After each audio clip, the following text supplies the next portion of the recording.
When Europe talks about military geniuses, they often mention Napoleon. That's because no one is going to tell your own story unless you do.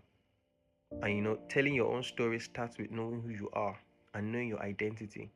So, as Africans, no one is going to tell our own stories unless we do, but that's a story for another day. So, they often talk about geniuses like Napoleon, but Africa also had its own. In fact, Africa had many.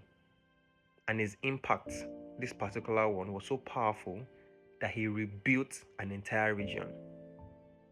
His name was Shaka, a man who didn't just build an army, he built a nation. Before Shaka, the Zulu were just a small clan amongst dozens in southern Africa. No empire, no central authority, just fragmented chiefdoms with small population. But Shaka saw something others did not. He saw that a united people could survive, but a fragmented people would only perish. So what did he do? He transformed warfare. He replaced long throwing spears with the short ikwa. I hope I got that pronunciation right. A short stabbing spear, brutal, fast, and decisive. As I say this night, I'm thinking about Wakanda. He trained soldiers to fight in formations, conquering using the famous buffalo horn. So the chest, the horns, and the loins, right? And it was a coordinated attack that swallowed enemies whole. His army did not just walk, they ran. They ran fast and they ran barefoot.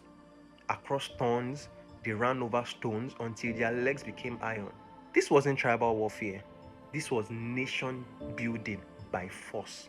And so, in less than 10 years, Shaka united dozens of clans, forming one of the most powerful states in African history.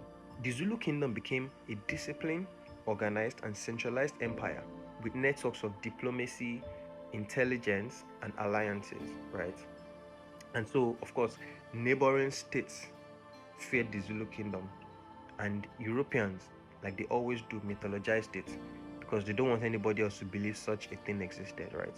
But Shaka's rise wasn't chaos, it was strategy. Shaka's expansion triggered migrations across the region, the Mfeking or the crushing. Entire populations moved, creating new kingdoms like Lesotho, like Swaziland, and others. One man's vision reshaped Southern Africa's entire political map, and it exposed something Europe feared, that African unity was possible. And African unity is still possible today, if only we can just wake up. Shaka didn't just build an army, he built a nation and proved what Africa could be if they stood as one. And Africa could still be something great if right now we can just stand as one.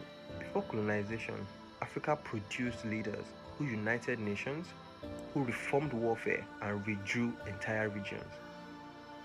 The Shaka Zulu I'm speaking to you about was not a myth. The Europeans would want you to believe otherwise, but it wasn't a myth. He was a strategist who built a kingdom powerful enough to shake an entire continent. I'm sure there are many Shaka Zulus in different parts of Africa today who are trying to get their voices heard. And here's me saying, I hope one day Africa can rise with a sense of identity and a sense of vision.